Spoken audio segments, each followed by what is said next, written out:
Subscribe कीजिए doctor Ranjit Kumar Singh IAS channel को और साथ ही साथ बेल आइकन को भी दबाइए अपने यूपीएससी और अदर स्टेट पीसीएस की एग्जाम की तैयारी को द बेस्ट करने के लिए। वेलकम एवरीवन फ्रेंड्स, आप सभी बार बार असफल हो रहे हैं और आपके कमेंट्स आते हैं और जिस तरह से बीपीएससी एग्ज़ाम आप लोगों ने अभी फेस किया 68 और उसके बाद से जो निराशा है कि हमारा प्रीलिम्स नहीं हो रहा है, नेगेटिव मार्किंग हुआ, उसी तरीके से यूपीएससी भी लोगों ने दिया और उनके भी बीच निराशा होती है।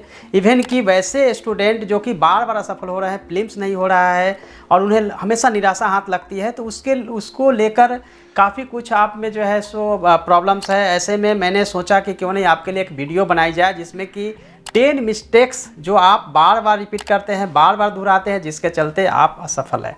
लेकिन जो मैं आपको बताने जा रहा हूँ, अगर यह 10 मिस्टेक्स को अगर अवॉइड करेंगे तो निश्चित रूप से पहले ही अटैम्प्ट में आप एग्ज़ाम्स को क्लियर कर पाएंगे।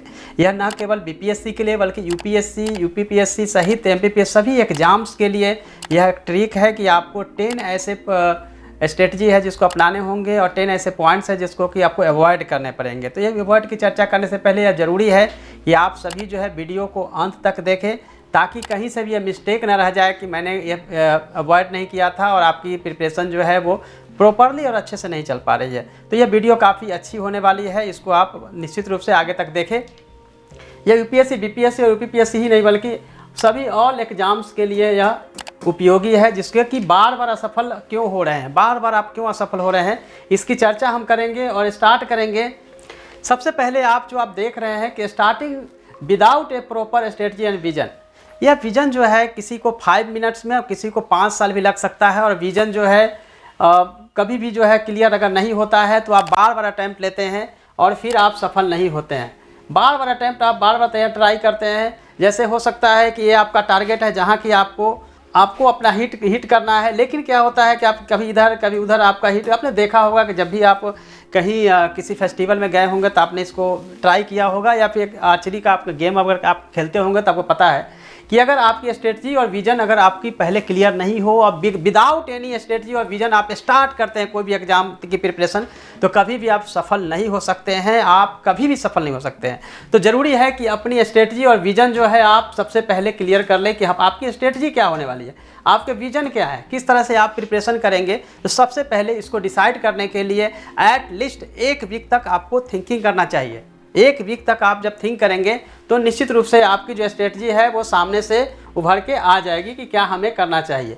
सेकेंड जो है वो है कि not committing a single strategy. Strategy जो है आपकी कोई भी अस्थाई नहीं रहती है।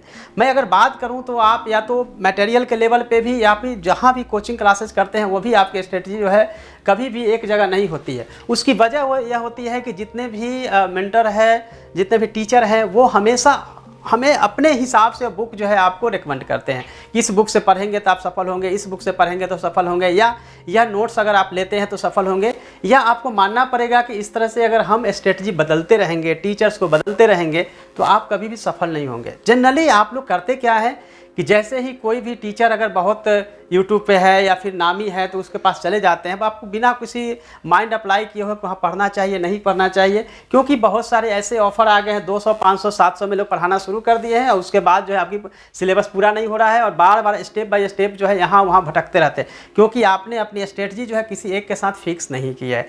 बेहतर यह होगा कि अगर कोई आपको गाइड करने वाला नहीं है या अगर आपको लगता है कोई बेहतर कोचिंग क्लासेज नहीं है तो जिन्होंने एग्ज़ाम को क्लियर किया है, क्रैक किया है, आप उनसे मिले, प्रीलिम्स के बारे में उनसे जाने, मेंस के बारे में जाने, जिन्होंने फाइनली जो ऑफिसर है उनसे मिलेंगे तो आपको ज़्यादा जानकारी होगी। बजाय इस तरह से इधर उधर आप अलग अलग कोचिंग क्लास, अलग अलग मटेरियल पढ़ने से आप कभी सफल नहीं होंगे, क्योंकि अभी के दौर में सोशल मीडिया जिस तेज़ी के साथ अपना पाँव पसारा है, उसके बाद तो ऐसा लगता है कि कोई भी जो है यूपीएससी और बीपीएससी एग्जाम आपको पास करवा सकता है, आईएएस बनवा सकता है।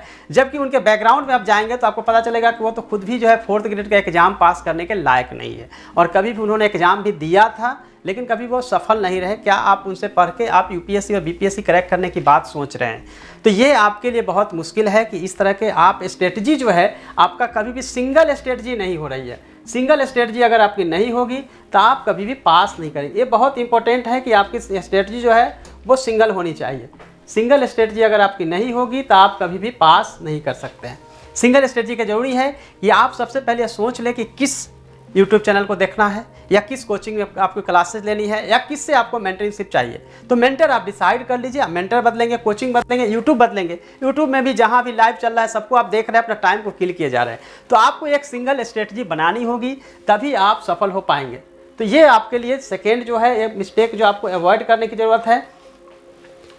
तीसरे पॉइंट की तरफ चलते हैं कि आप हमेशा जो है प्रीलिम्स के पीछे भागते हैं, प्रीलिम्स के पीछे हमेशा जाते हैं, कभी भी आप मेंस की तरफ तैयारी नहीं करते हैं। यूपीएससी की अगर बात करें तो 90% से अधिक जो कैंडिडेट हैं वो केवल प्रीलिम्स फोकस करते हैं। प्रीलिम्स हो जाएगा तो फिर मेंस के लिए 3 महीने का समय होता है, हो जाएगा। बीपीएससी में भी ऐसा होता है कि कोई भी क्लासेज जो है केवल पीटी पे फोकस करती है, मेंस की क्लास तो कोई लेता भी नहीं है, और केवल प्रीलिम्स होने के बाद मेंस की बात करते हैं। और बार बार प्रीलिम्स होने के बाद भी ऐसे भी बहुत सारे कैंडिडेट हैं जो 8 से 9 बार प्रीलिम्स तो कर रहे हैं, लेकिन मेंस कभी क्लियर उनका नहीं हो रहा है, और वो कई देखा जा सकता है कि काफ़ी फ्रस्ट्रेशन में है और डिप्रेशन के लेवल पे पहुंच जा रहे हैं। तो ऐसे में या फिर मेंस हो भी जा रहा है तो मार्क्स अच्छा नहीं आ रहा है। तो आपको सबसे पहले अगर कोई भी एग्जाम की तैयारी करनी हो, यूपीएससी हो या बीपीएससी हो, सबसे पहले जो ज़रूरी होता है कि आपको मेंस को प्रिपेयर करना चाहिए, क्योंकि मेंस की अगर आपकी प्रिपेयर नहीं होगी तो आप प्रीलिम्स क्लियर करके भी कुछ नहीं कर सकते हैं। हमारी भी स्ट्रेटजी, जब मैं अपनी प्रिपरेशन करता था तो मेंस फोकस हमारी स्टडी होती थी, और हमेशा यह इस बात का ध्यान रखा जाता था कि हमारी राइटिंग स्किल बेहतर हो, ताकि प्रीलिम्स एक बार आपका हो जाए तो फिर फाइनली आप रिजल्ट निकाल सके। क्योंकि प्रीलिम्स जो है काफ़ी अस्थिरता है, काफ़ी उसमें स्टेबिलिटी नहीं, कभी हो भी सकता है, कभी नहीं हो सकता है। सो मेंस की स्ट्रेटजी जो है आपकी क्लियर होनी चाहिए। सबसे पहले आप मेंस की करें, उसके बाद प्रीलिम्स की स्टडी करेंगे तो आपकी स्ट्रेटजी जो है और सही ढंग से पहुँच सकती है। चौथे पॉइंट की तरफ पढ़ते हैं, जिसमें है कि आप अपना नोट्स कभी भी तैयार नहीं करते हैं। नोट्स नहीं तैयार करने के पीछे की वजह यह होती है कि आप हमेशा यह सोचते हैं कि हमें रेडीमेड कुछ मिल जाएगा। क्योंकि अगर मैं बात करूं, अगर आपके स्टडी रूम में टूर करें तो देखेंगे कि आपके पास सभी कोचिंग क्लासेस के नोट्स अवेलेबल हैं, सभी बुक्स अवेलेबल हैं, लेकिन यह पूछा जाए कि आपके नोट्स कहाँ हैं, तो आपके पास हो सकता है कि जो क्लास में जाते हैं कुछ नोट डाउन करते हैं वही आपके पास होगा, अदरवाइज आपने कभी भी अपने नोट्स बनाए ही नहीं है। अब जब आप पॉइंट बाय पॉइंट नोट्स नहीं बनाएंगे तो आप एग्जामिनेशन से पहले क्या प्रिपेयर करेंगे और कैसे रिवीजन कर सकते हैं। इसलिए ज़रूरी है कि आपका अपना नोट्स होना ज़रूरी है। नोट्स बनाने के तरीके जो है ऑलरेडी मैंने अपने वीडियो में शेयर किया है, मेरे चैनल पे आप देख सकते हैं, जहाँ से नोट्स कैसे बनाना है उसको देखा जा सकता है। चलिए फिफ्थ की तरफ चलते हैं, note writing answer and test periodically. आप हमेशा क्या करते हैं कि पढ़ाई तो करते हैं, लेकिन एग्जामिनेशन के लास्ट टाइम में प्रॉब्लम क्या हो जाती है कि आप कभी भी अपना जो है टेस्ट वगैरह आप नहीं देते हैं। टेस्ट नहीं देने की समस्या आपकी सबसे बड़ी है। इसके पीछे के अगर रीज़न को देखेंगे तो एक तो है कि आप लेजीनेस है, आप में आलस है कि हमें टेस्ट नहीं देना, टेस्ट देके क्या होगा। दूसरा ये होता है कि आप इस एंजाइटी में होते हैं कि मुझे मार्क्स कितना आएगा, टेस्ट देने से हो सकता है कि मेरी जो आंसर राइटिंग है वो ख़राब हो जाए, कलाई खुल जाएगी। अगर पीटी में जाता हूँ और पीटी में मेरे को सपोज डैट कि अगर मार्क्स कम आए जाएंगे तो सब मेरे फ्रेंड देख लेंगे कि मेरे को मार्क्स कितना स्कोर हुआ है। एक तरह से आप दो तरह से काम करते हैं। एक तो आपकी लेजीनेस है कि मुझे कोई टेस्ट नहीं देनी है, दूसरी आप सोचते हैं कि मेरी परफॉर्मेंस जो है सो सबको पता चल जाएगी, तीसरी आपको लगता है कि इसकी ज़रूरत ही नहीं है। ज़रूरत इसलिए नहीं है क्योंकि चलो पढ़ने से पढ़ेंगे उतना 3 घंटा जाएंगे टेस्ट देने, 2 घंटा टेस्ट देंगे, उससे अच्छा कि पढ़ाई करेंगे तो ज़्यादा याद होगा। ऐसा नहीं है, आप इस टेस्ट को आप बहुत ही हल्के में लेते हैं, इसीलिए बहुत ज़रूरी है कि आप टेस्ट ज़रूर दीजिए। छठे पॉइंट की अगर हम बात करें तो इसमें है कि सिलेबस और क्वेश्चन बैंक। अगर मैं कोई स्टूडेंट से पूछूं कि आपने पूरी सिलेबस को देखा है तो मैक्सिमम का जवाब होगा सर सिलेबस तो नहीं देखा, क्वेश्चन बैंक थोड़ा बहुत देखा है। देखिए, आप जब तक क्वेश्चन बैंक और सिलेबस दोनों को ही नहीं देखेंगे तब तक सिलेबस और क्वेश्चन पेपर्स दोनों जो है काफ़ी इंपॉर्टेंट है। जब भी प्रिपरेशन की जाती है तो प्रिपरेशन की स्टार्टिंग होता है सिलेबस को सबसे पहले देखा जाए और फिर जो है क्वेश्चन पेपर्स को देखा जाए, क्योंकि क्वेश्चन पेपर्स जो है वो ट्रेंड को बताता है कि कैसे क्वेश्चन पूछे जा रहे हैं, और सिलेबस जो है एक सीमा बताता है कि इसी से क्वेश्चन पूछे जाएंगे। चाहे प्रीलिम्स हो या मेंस हो, सिलेबस जो है क्लियर होता है। कई बार प्रीलिम्स में क्लियर नहीं होता, लेकिन मेंस में पूरी तरह से स्ट्रेटजी क्लियर होती है कि कहाँ से क्वेश्चंस किस एरिया से क्वेश्चन पूछे जाएंगे। इसलिए दोनों का महत्व काफ़ी है कि आप हमेशा सिलेबस और क्वेश्चन पेपर को सबसे पहले देखें और बार बार देखें। प्रिपरेशन के दरमियान हमेशा अगर देखना हो तो वीक में 3 से 4 बार कम से कम आपको देखना चाहिए। स्टडी रूम में आपके वॉल हैं, वहाँ पर आप इसको चिपका सकते हैं। 7 पॉइंट्स की तरफ चलेंगे। एक्सेसिव नंबर ऑफ रिसोर्सेज की अगर बात करेंगे तो आपके पास जो बुक का नंबर है वो एक बहुत ही एक्सेसिव है। क्यों? क्योंकि आपने देखा है कि सभी ने बुक अपने अपने हिसाब से लिखा है और इसके पीछे वजह क्या होती है, अलग अलग लोग जो है अलग अलग आपको बता दिया करते हैं। कि किसी ने बता दिया कि आपको पढ़ लेना है विजन का, किसी ने बता दिया बाजीराव, किसी ने बता दिया वाणी प्रकाशन, किसी ने बता दिया किरण का, अगर बीपीएससी की बात करें, किसी ने बता दिया स्पेक्ट्रम, किसी ने बता दिया क्राउन, किसी ने बता दिया केबीसी। जितने ज़्यादा मेंटर, जितने ज़्यादा टीचर, उतने ज़्यादा बुक। तो क्योंकि आपने स्ट्रेटजी सिंगल बनाई ही नहीं है और बहुत सारे किताब, सभी टॉपर भी अलग अलग बुक्स को फॉलो करते हैं। देखिए क्या होता है कि बुक सिलेक्शन से पहले ज़रूरी होता है कि बुक्स बिल्कुल आपकी लिमिटेड होनी चाहिए। मेरा यह कहना है कि एक बुक को कम से कम 5 टाइम्स पढ़ना चाहिए, बजाय 5 बुक को लेने के। 5 बुक को लेने के बजाय एक बुक को 5 बार पढ़ेंगे तो ज़्यादा बेहतर होगा। ज़्यादा आपको मटेरियल वगैरह नहीं रखना चाहिए, लेकिन हाँ यह ज़रूरी है कि जो स्टैंडर्ड टेक्स्ट बुक है और एनसीईआरटी की बुक है उसको रखें और कुछ नोट्स वैसे जो स्टैंडर्ड हो। अदरवाइज क्या होता है कि कवर पेज बहुत सुंदर होता है, अंदर कुछ होता नहीं है और एक्सेसिव जो है नंबर्स ऑफ रिसोर्सेज आप लोगों ने रखा है। आपके स्टडी टेबल पे बहुत सारी बुक्स पड़ी हुई है। सबसे पहले उसको आप अलग करिए, जो सिलेक्टिव बुक्स है उस पर ध्यान दीजिए, तभी जाके आप जो है सफल हो सकते हैं। ये इम्पोर्टेंट है। पॉइंट नंबर 8 जो है अननेसेसरी न्यूज के तरफ जो है आप लोग काफ़ी समय व्यतीत करते हैं, काफ़ी समय जो है आपका अननेसेसरी न्यूज पे जाता है। ब्रेकिंग न्यूज जो है आजकल चलती है। ब्रेकिंग न्यूज में क्या होता है कि ऊपर तो ब्रेकिंग न्यूज होती है, अंदर में कुछ नहीं होती है और बहुत सारे यूट्यूब चैनल वगैरह आ गई है जो कि इस तरह के ब्रेकिंग न्यूज देते हैं और जो इस तरह के बेकार की चीज़ें हैं उस पर आप फोकस करते हैं, टाइम किल करते हैं। ये ब्रेकिंग न्यूज़ से कभी भी यूपीएससी बीपीएससी में क्वेश्चन तो नहीं आता है। कोई भी उत्तर प्रदेश हो, कहीं भी हो, कहीं से भी क्वेश्चन ये ब्रेकिंग न्यूज़ से तो आती ही नहीं है। हमेशा वैसे न्यूज़ से क्वेश्चंस आते हैं जो कि जिससे कुछ इफेक्ट होता है, कुछ का पॉलिसी मेकिंग से संबंधित होती है, कुछ स्कीम्स होते हैं, कुछ ऐसी चीज़ें जो एक इम्पैक्ट डालता हो। ऐसे ब्रेकिंग न्यूज़ से कुछ क्वेश्चन नहीं आता है। आप ब्रेकिंग न्यूज़ से आप जरूर परहेज करें। नेक्स्ट पॉइंट जो है काफ़ी इंटरेस्टिंग है, जिसको कि देखना जरूरी है। ये बहुत ज़रूरी है। आज की सारी युवा पीढ़ी, मैं कहता हूँ 99-100% युवा पीढ़ी जो है destructive use of social media में पड़ गए हैं। और सोशल मीडिया का एक फॉर्म नहीं है, वो स्टार्ट होता है हमारे मोबाइल का। पहला जो सबसे अधिक सोशल मीडिया का यूज है व्हाट्सअप से। WhatsApp, Facebook, YouTube, Instagram, Twitter, यही क्रम है जिस क्रम में आप लोग सोशल मीडिया का यूज करते हैं। लेकिन डिस्ट्रक्टिव यूज मैं बात कर रहा हूँ। आप चाहें तो कंस्ट्रक्टिव यूज इसका कर सकते हैं। कंस्ट्रक्टिव यूज किस चीज क्या कर सकते हैं? आप टेलीग्राम का यूज कर सकते हैं, व्हाट्सएप ग्रुप का कर सकते हैं और यूट्यूब का।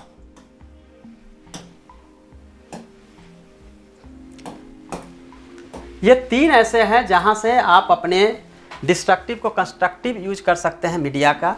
क्योंकि अगर टेलीग्राम में बहुत सारे ऐसे ग्रुप्स हैं जहां पर आपको मटेरियल्स वगैरह अवेलेबल होता है, लेकिन अननेसेसरी यहाँ पे टाइम नहीं देना है। व्हाट्सअप ग्रुप में दिन भर आप व्हाट्सअप पे होते हैं, लेकिन ज़रूरी जो यूज है उतना कर सकते हैं। यूट्यूब में भी इतने सारे चैनल्स बन गए हैं और इतने सारे, ऑलमोस्ट सभी लोग यूट्यूब पर हैं। और आज के डेट में नहीं कह सकते कौन यूट्यूबर नहीं है, क्योंकि घर का हो या बाहर का हो, या फिर मुझे लगता है कि जितने ब्लॉग्स वगैरह बन रहे हैं और लोग गाइड करने के लिए आ गए हैं, तो यूट्यूब की संख्या भी जो है गाइड करने वाले की मिलियन में है, 1000 भी नहीं मिलियंस में है, जो कि आपको गाइड कर रहे हैं। अब आपको चूज करना है किसको फॉलो करना है, किसको नहीं फॉलो। सबको फॉलो करेंगे, अगर सभी नाव में सवार होंगे तो कहीं भी आप पहुंच नहीं पाएंगे। यह डिसाइड करना है व्हाट्सअप ग्रुप में कौन सा ग्रुप रहना चाहिए, नहीं वो डिसाइड करिए। टेलीग्राम का यूज कर सकते हैं। सो डिस्ट्रक्टिव यूज जो है सोशल मीडिया नहीं करनी चाहिए। आपकी 90% जो एनर्जी है इसी चीज़ में चली जाती है, डिस्ट्रक्टिव यूज में, और आप सुबह से शाम तक इसी में लगे रहते हैं। और यह सोशल मीडिया मेरी नज़र में एक स्वीट पॉइजन है स्टूडेंट के लिए, जो धीरे धीरे आपको मार रही है और आपको पता भी नहीं चल रहा है कि आपको ये आपके रिजल्ट से काफ़ी दूर लेके जा रहा है।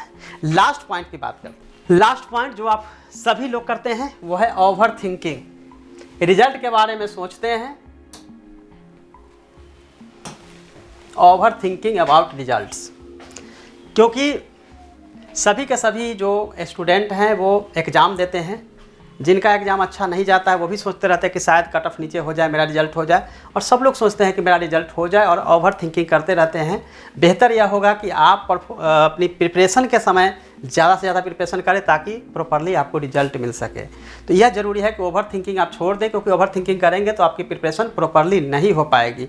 इसलिए तो कहा जाता है कि कर्म करते जाओ, फल की चिंता नहीं करो, और इसीलिए जो है आप कर्म करिए, रिजल्ट जो है अपने आप आएगा। और जब जुनून की हद तक अगर अपनी तैयारी करेंगे तो पूरी कायनात जो है आपको रिजल्ट से नहीं रोक सकती है। बहुत सारे ऐसे कोटेशन आप लोगों ने सुना होगा जिसमें कि ओवर थिंकिंग अगर आप करेंगे तो प्रॉब्लम होगी। सो ये 10 पॉइंट्स ऐसे थे जिसके माध्यम से अगर आप इसको अवॉइड करेंगे, कोई भी रिजल्ट यूपीएससी हो, बीपीएससी हो, या उत्तर प्रदेश हो, मध्य प्रदेश हो, महाराष्ट्र हो, कोई भी पीसीएस या रेलवे कोई भी एग्ज़ाम अगर आप देते हैं तो ये 10 मिस्टेक्स को अगर अवॉइड करते हैं समय से, अभी से, तो आप निश्चित रूप से सफल होंगे। तो मेरी तरफ से आप लोगों की सलाह था। वीडियो कैसा लगा ज़रूर बताइएगा, ताकि नेक्स्ट टाइम जो है कौन सी बुक पढ़नी है, जैसा कि मैंने बताया था कि एक्सेसिव आपको टेक्स्ट मटेरियल नहीं रखनी है, तो उस पर भी वीडियो कैसे याद करना है 10 मैजिक टिप्स मेरे वीडियो यूट्यूब चैनल पे ऑलरेडी है कि 10 मैजिक टिप्स कैसे आप याद कर सकते हैं। भूलने की आदत जो है, भूल जाएंगे, वो आप देख सकते हैं, वो वीडियो आप लिए उपयोगी है। कौन कौन सी टेक्स्ट बुक हो सकती है, तो हिस्ट्री, ज्योग्राफी, पॉलिटी, सभी सब्जेक्ट की जो है ऑथेंटिक जो बुक है उसकी लिस्ट भी हमारे यूट्यूब चैनल पे आप जाएंगे देखेंगे। हज़ारों वीडियो हैं जिससे कि आप देख के आप लाभान्वित हो सकते हैं। ज़रूर बताइएगा कैसा लगा वीडियो, और इसको फॉलो करिएगा। बताएं ना बताएं, फॉलो ज़रूर करिएगा, क्योंकि फॉलो करेंगे आप सक्सेस होंगे। तो इस वीडियो को बनाने का जो निहितार्थ है वो साबित हो सकती है, मतलब रिलेवेंट हो पाएगा। और वीडियो बनाने के लिए जो समय हमने निकाला है वो कहीं ना कहीं एक व्यूवर के लिए उपयोगी होगा, तो मेरे लिए काफ़ी संतुष्ट कारक होगी। धन्यवाद, थैंक यू सो मच।